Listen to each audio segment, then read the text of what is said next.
Put this on documentary. This should be real. Is it true you can touch fentanyl and die? Hell yeah, if you can handle it, that shit could have a little ODS. I'm attacked there by a guy who said things that I can't repeat. Violent, actual, what he was going to do to me. They're skipping the harm reduction part of it and just kind of just hooking everybody up with goodie bags. Like the hotels really are the biggest ones and all the funding that are going towards them when he's doing stuff on taxpayer dime, like taking trips and going to like NFL scouting things. That lady's pretending to stab someone. What does this trapper, this sketchy hotel, this mayor, this mom, this addict, and this grandma who has to carry weapons to defend herself all have in common? Well, as you know, we humans are quite interconnected and nothing ever really happens in a vacuum. All of these people hail from Denver and play a role in a city that as of late has been heavily impacted by homelessness, drugs, and controversial political policies. Denver city officials say the homeless crisis is one of their top priorities, despite criticism from homeless activists. And here in the Denver metro area are now seeing 100,000 quantity seizures are sadly becoming the norm. The city of Denver appears ready to admit that its $100 million homeless hotel shelter program is not the best plan. Tomorrow, the group House Keys Action Network Denver will hold a rally outside the city and county building, calling on Mayor Johnston to keep promises they say he has broken on his homeless policies. Preliminary numbers for Denver's overdose deaths are in. 522 people died from an overdose last year. But let's dive a little deeper, because underneath this, there are human traits that we have battled with since the beginning of time. The desire to survive by any means necessary, the battle with greed and power, the struggle of trauma and addiction, the power of doing what's right even when it's difficult or scary, and the hope to make your community a better place. You see, what's happening in Denver is happening all around the country. Portland, Seattle, San Francisco. And so what we learn here can be applied to other cities as well. And some questions we hope to get to the bottom of today are, do those who create the policies that promote widespread homelessness reside in the communities affected by their decisions? Is the Denver mayor and his friends benefiting financially from the homeless crisis? Why is someone getting death threats for speaking out and trying to expose some of this information? And of course, what are the economics of a trap house? Let's get boots on the ground and discover this for ourselves.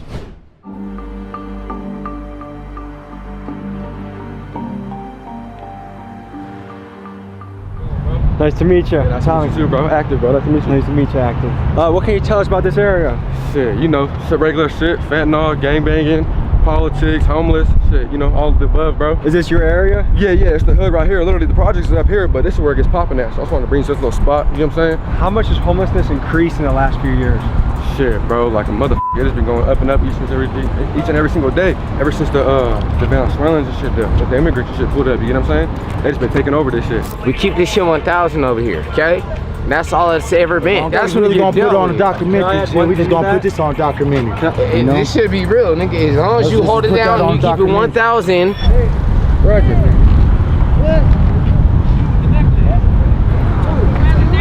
You don't know you, nigga. It's Bracken. You talking about? You talking about you some junkie. Have you noticed a lot of migrants coming into the area? Every motherfucking day. They deep. They come in. And that contributes to a lot of the homeless numbers? There. Yeah, they come in packs. Yeah, they come in tags. We met with a collection of whistleblowers who wanted to speak on what was happening in Denver and to protect their identity and themselves from retribution. Many of them spoke anonymously. They're allowed to drive without driver's licenses. They're driving around without insurance. Are you allowed to do that as a Denver resident? I'm not at all, no. With some of the migrants and homeless stuff, I don't know the money that's coming in because I'm a taxpayer and I do the right thing. I have to work hard every day. So I work almost 80 to 100 hours a week. So a lot of the times these homeless or migrants that are coming to Denver are actually getting money, federal assistance or state assistance from the government. So you could be a migrant and I could be the state or the city of Denver. You come and I said, well, here's $5,000. Thank you for coming here. The hospital's over here. Your hotel is over here.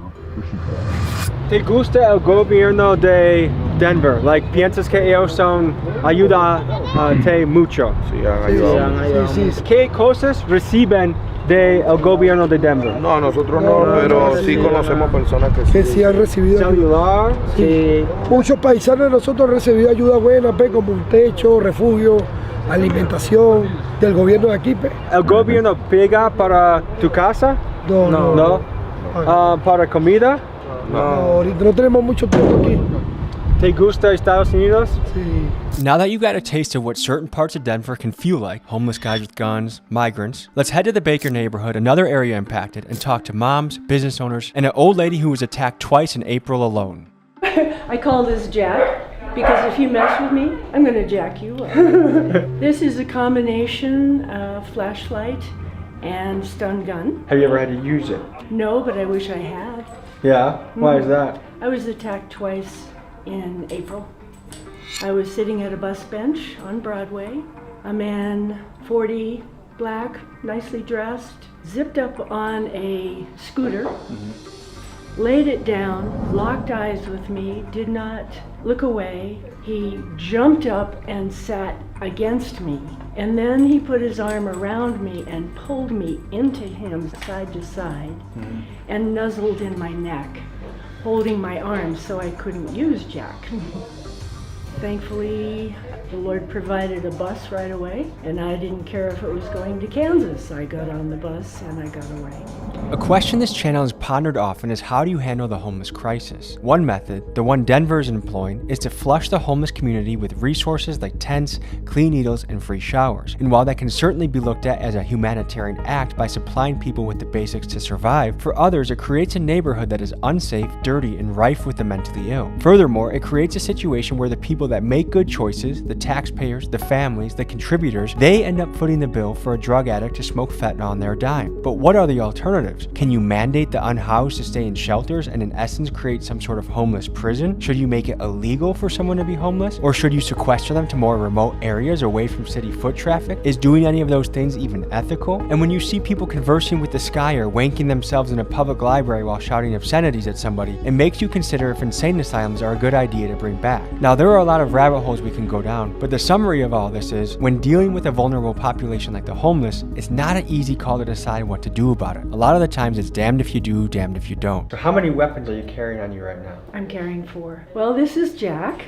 I also have Dr. Pepper. You don't got a Glock on you, do you? No, Okay. I wish. And this is Mr. Tacky. If you attack me, I will cause perhaps tachycardia, breaks windows on cars, and anything else. And I have a small pair of scissors as well. Describe the policies of the mayor and the city on homelessness and how it's impacting your life. I'm not sure I can answer as far as policies and impacts. I know my neighborhood, and it's been impacted in ways that are inhumane for the unhoused and dangerous and inhumane for people in the neighborhood. The mayor is enabling this to go on. He's living with his head in the sand. We have fentanyl here. We have a supply of drugs coming up from the border. We're getting free health care. Don't worry about if you overdose. The resources are here for the drugs and for the overdoses for the people that really don't want help, which is a staggering amount. We see him having fun and going and eating these luxury meals, and we all know that his salary is about $400,000 a year, and most of us aren't even clearing $35,000 a year. It's just a money pit for them. Like, the hotels really are the biggest ones, and all the funding that are going towards them. I want to say a lot of people that run these organizations that the mayor is funding are friends of his, stuff like that. I know he's doing stuff on taxpayer dime. What would you have them do differently about the unhoused? This place is enabling, and things need to be done differently, obviously.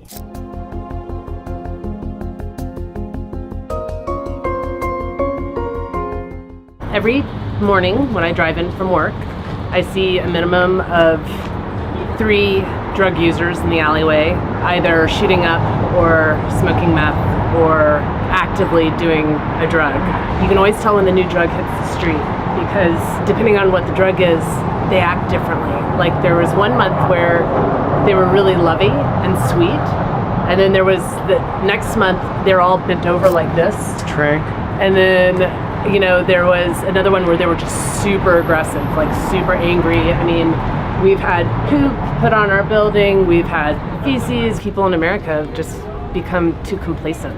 And I think we all need to stand up for what's right, and we need to start supporting people who actually produce and create America and make America what it is, which is people working and living and being participants in society. When we start giving more of our resources to people who are not participating in our society, that's really how societies evolve. What do you think about an institution like I absolutely think we need mental health institutions reopened. I mean, we used to have them all over America. And bad people got involved, and then people were abusing people, and I mean, I know why it got shut down, but it is time to reopen. I heard the funding for public safety, 911, firemen, police, that got diverted towards homelessness. Is that the case around here? Well, we ended up with about 40,000 Venezuelans. I understand that a lot of that money did get diverted to house the Venezuelans that have come here. The city of Denver spent over $70 million on migrants over the last several years. The budget for this largely comes to cuts to the city payroll, with over 160 positions remaining unfilled after they were cut. Moreover, the city's public safety funds have been slashed by nearly 10%. People argue that these cuts take away from the long-term residents while prioritizing newcomers, and this is one example why people are frustrated with the policies that Denver has enacted. Next, we meet Elijah. He overcame drug addiction and is going to share his story with us.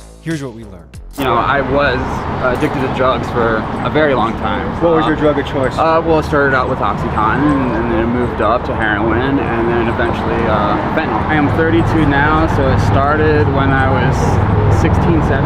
Yeah, and it pretty much the whole time there was consistent. You know, using. I would have spurts of getting clean, but this is now the longest I've been clean and stayed clean. Were you ever homeless? Yes. How long? For a couple years. How do you feel like the homelessness is being handled, the drug addiction is being handled in the city? Okay, well, I think, you know, the whole, you know, they wanted to house 1,000, which is a good starting point. But, you know, I've been in some of those hotels and those houses, and they just pretty much treat it like they were out in the street, you know, trash, drug use, you know, a diseases. pigsty. Yeah, exactly. And they don't really know how good they have it. I really just think someone needs to show them. I don't know how though, but like the good parts of being sober, which is really hard. It's not going to be like, you're sober, hey, you're going to do good, your mental health's going to be good, everything's going to be fine. It is hard. I saw drugs in the alley. This was a place for them to hang out, and I think it was something because it was known as like a safe use site, which I don't know if it's entirely true, but they would congregate here, you know, get high on the side here, when, you know, during business hours, but mostly after business hours. Is there anything you think the city should be doing differently? Something mental health treatment, you know, that's, I think, the big thing in all of this. What did it take for you to get sober? Getting clean was, I had the support of my girlfriend. She was the first person I could talk to about it and didn't leave me about, you know, and so support was a big thing. It's a hard thing, and, you know, it's like these people, they don't have anywhere to go. You know, it's like the people want to kick them out, but it's like, where are they going to go? You're just moving to the next city, yeah. You know?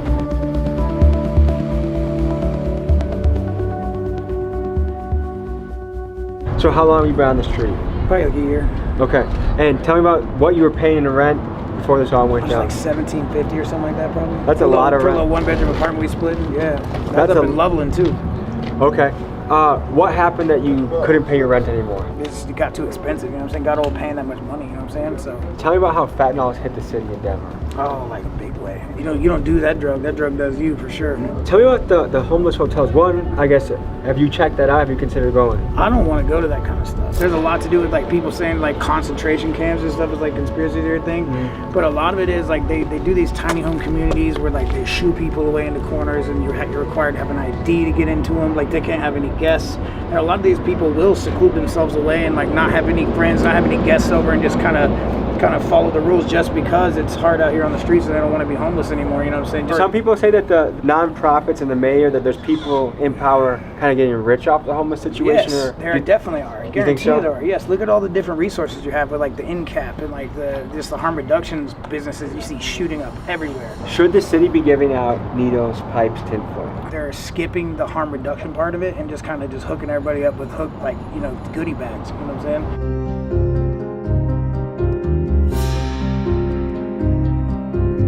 Dawn is a Baker resident that's passionate about making her city a better place. She met up with us to discuss the difficulties of raising a kid in an area that's plagued by fentanyl and homelessness. In 2018, there was a 25-year-old person walking home from the bar at 9 o'clock at night who was shot in front of my carriage house. That was the first initial call to action from the community, where myself and my Black members, got Neighborhood Watch going. My kids, they go to the Denver Center for International Studies 2 blocks into the community here. One of my daughter's 5th grade friends died of an overdose. 5th grade? Well, he was actually 13. It was her brother, her friend's brother. Okay. But I knew him. He was a child I knew. I'm known as a disadvantaged youth advocate. I was on the board of the Denver Children's Home for several years, and I've lived in Denver, in this community, in the Baker community, for 23 years. By the city densely populating all these social services and the transitional housing and the low barrier housing and everything in our community, it is severely impacting public health and safety. We've been trying to get our voices heard, and no one's listening. The media's blocked us, pretty much all of the media, with the exception of Fox News, which nobody listens to Fox News in a Democratic state.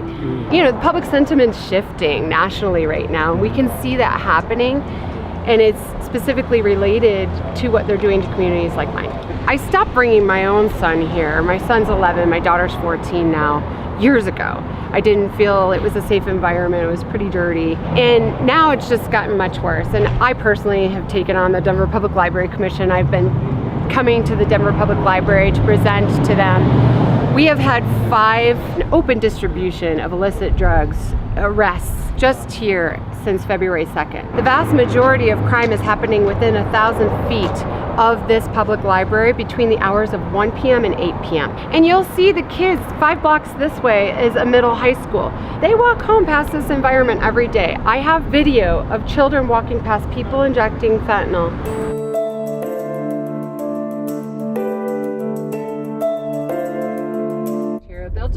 And it's just all day, all night, people using drugs, people hanging out here. The library refuses to shut off 24/7 Wi-Fi. The business owners and the residents. That lady's pretending to stab someone. The Denver Housing Initiative, also known as All In Mile High, has allowed the homeless to set up camps in places like the Baker neighborhood. A key question is whether these decision makers live in the areas impacted by homelessness. City insiders revealed that supposedly only one decision maker, Councilwoman Diana Romero Campbell, resides in an affected neighborhood. So honestly, kudos to her for staying on business. However, it's been alleged that many of the other senior leaders live miles away from the homeless hotspots, and some of them even live in the suburbs up to 45 minutes outside of Denver. It's frustrating when the people making the rules don't face their consequences. And while I'm actually sure that All in Mile High probably has good intentions, ideological capture causes concern when upstanding citizens are the ones afraid to speak out. Many Denver residents, including social workers, police, and firemen, feared retribution for speaking to me, often only agreeing to do anonymous interviews or canceling the interview altogether. And let's be real, folks, if you're with your child in your own neighborhood where you pay taxes and your child has to encounter a disturbing situation where, I don't know, a naked homeless guy is groping himself and smoking fentanyl, isn't it crazy that speaking out about that might lead to an online mob assembling to dox you, get you fired, and even send you death threats? These are real things that Denver citizens have to contend with.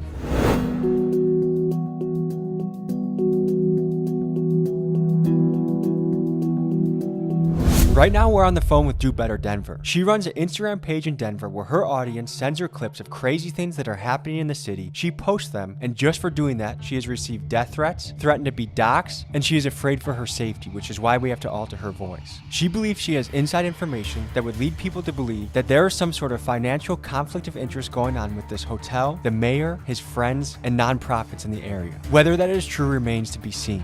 We have to disguise your voice. Tell the people why you want your voice disguised and what you've encountered in running your page. I'm just trying to showcase the condition that our city has been left in by these policies, and to receive threats from people for exposing these policies is just like insane to me.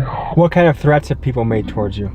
A lot of violent threats, right? If I see you filming, you'll catch hands, or you'll get capped, or a lot of threats like that. Well, I mean, that's also scary too, because there's a lot of people in Denver right now that are also filming. So, I mean, what does that mean for the average citizen? Do Better Denver sent us some documents, and here are the takeaways she wanted us to look at. First, Mayor Mike Johnson previously worked at a place called Gary Community Ventures, GVC, and this place combines policy, business, and philanthropy to impact the Denver community. From GVC, millions of dollars have flowed into Denver elections. In 2021, Johnson was president and CEO at GVC, and on the books, he earned nearly $240,000, and he worked 20 hours a week. During his tenure, GVC GVC was the largest financial backer against a movement to ban group living. They won that fight, and one of the results is the law continues to allow the homeless to live together in hotels. Johnson then resigned GVC when he made his run for mayor. Folks, here's where it gets interesting. Now, the paper trail is murky, but a group called ULC is involved in the purchase of a couple hotels in the city. Possibly more, but it's a mountain of paperwork hidden behind LLC, so it's hard to say. But the two we do know about, the DoubleTree and Embassy Suites, are being used to house the homeless on taxpayer dime, something enabled by the group living amendment Mike and GCV fought very hard to keep. Now here's the kicker. According to Do Better Denver, Gary Community Ventures has financial ties with ULC, meaning that one could argue that the mayor, GCV, and ULC could have some potentially questionable motives. We're just outside of 4040 in Quebec, or we're at that hotel that you sent out the articles about. So we're trying to figure out what our approach should be when we speak about this hotel. You sent me a few articles. What is worth investigating further? Well, definitely the security piece of it, right? I mean, I guess you could see if you could get in there.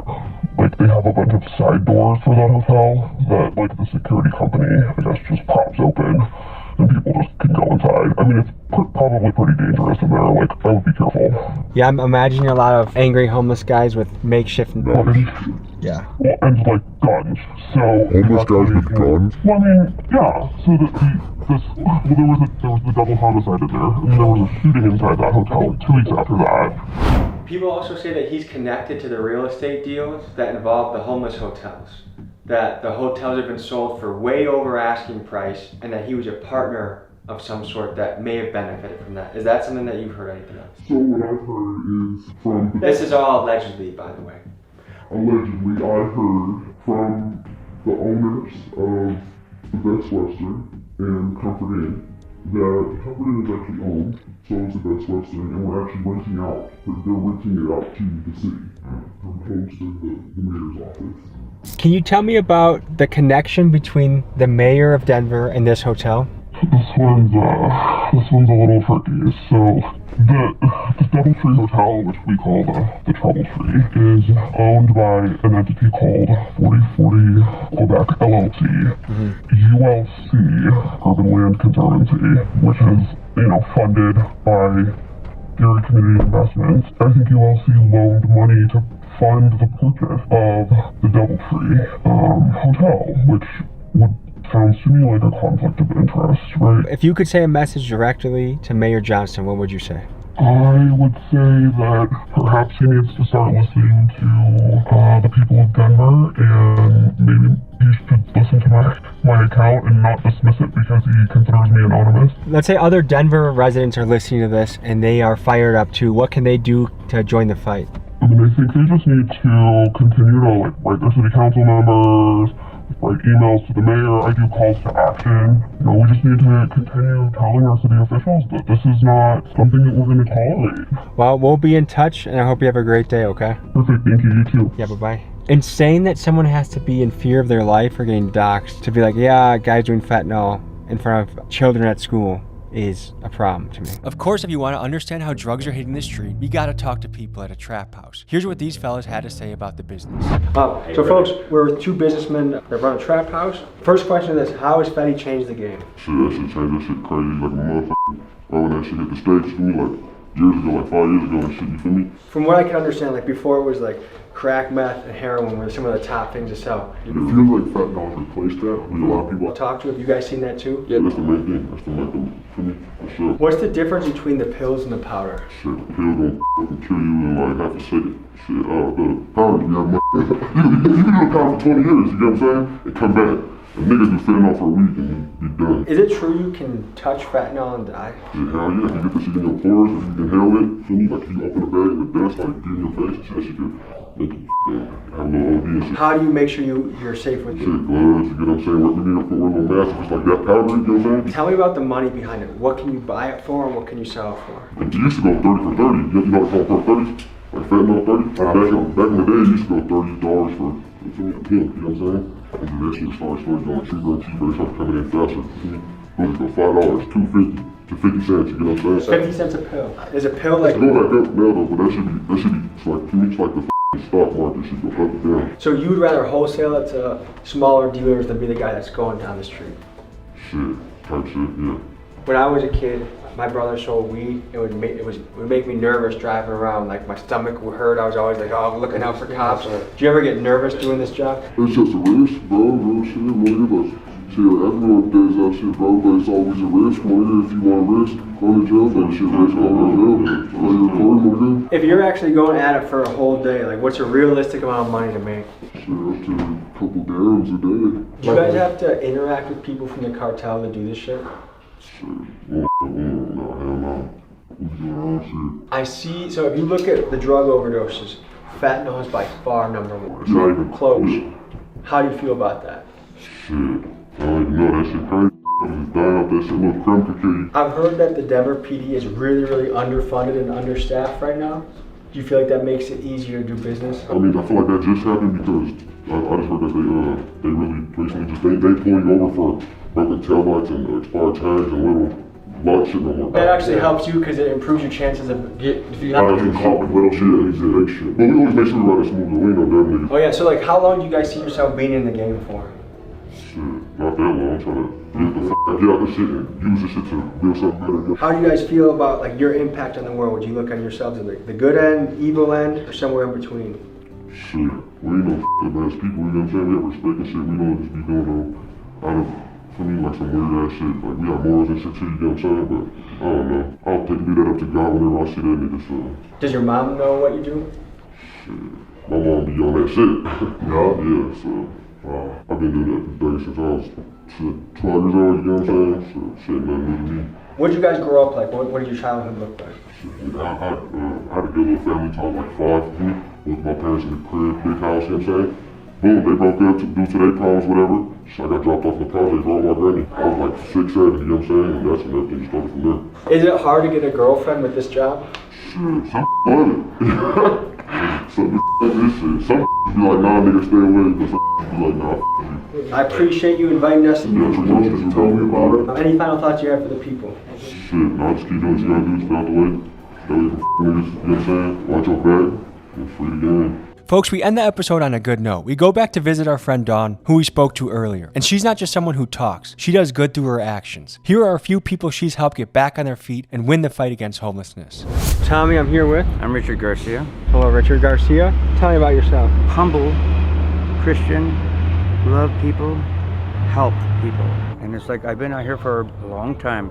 How long you think? I want to say 15 years. What led to that? A fire. I call it the fire. So for me, that's what it was. Other than that, here I am, striving and moving on. Is that what you're waiting for next, is a voucher from the city? Oh, no, I'm already in. So how is it being in your new pad? It's surreal, because now it's like I could say I'm going home. And actually mean I'm going home. Dawn, can you come here for a second? What was the process of helping Richard with housing? How did you manage to pull this off? Well, it was Rico first. He's good friends with Rico, who I've known for 23 years. Saw Rico sleeping on the ground, really bad back, just like Richard. They're both, retired. I just didn't want him to be sleeping in our community park, and I said, how can I help you? So I went to the city and hooked him up with some housing folks from the city because I'm on a safety committee, and we knew how to get him connected with resources. We asked the resources to come to the park and meet with them. I feel like if I needed to part the Red Sea, you'd probably be one of the first guys on the list I'd look towards for help. I'd appreciate that. Thank you, my brother. Have a good day, man. You too. I do want to, oh yes, get a hug. And this is Susie. Hi. You've been facing some trials and tribulations Yes, lately. I have. Can you tell the people about that? On July 4th, 2020, I was standing over by the bus stop, and it was July 4th, and there were firecrackers going off, and a dog ran out into the middle of the street. So I put my hands out and herded the dog back to the owner. She got the dog safely, and with that, a woman was sitting here, and I was on my way up to the building, and she ran at me and caught me at the security camera and tried to strangle me. Some sort of drug-induced? She was definitely under the influence. So you were attacked from your own home? Yes. The result of all this is PTSD. So now I'm a nervous wreck. That's just a snapshot of what goes on in this building. My escape is that park. That's where I make friends. That's where I get a sense of belonging and community. Is it possible for you to move? It's difficult, that I can afford. So her community is here. We're all here helping her. When she's not feeling well, we come together and try to help her walk her dog or whatever. She needs her friends. And they've done that. They've brought me food. They've walked my dog Luna. Dawn walked my dog Luna several times when I can't.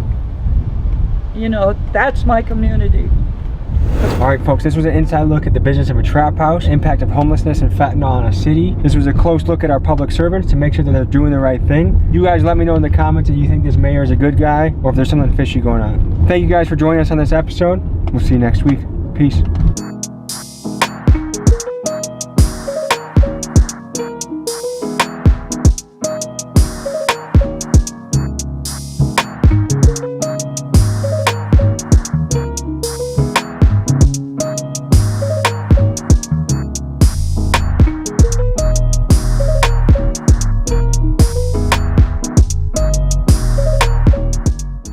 Folks, hope you enjoyed this episode. You want to watch another? Here. You want to subscribe? Over here. See you next week.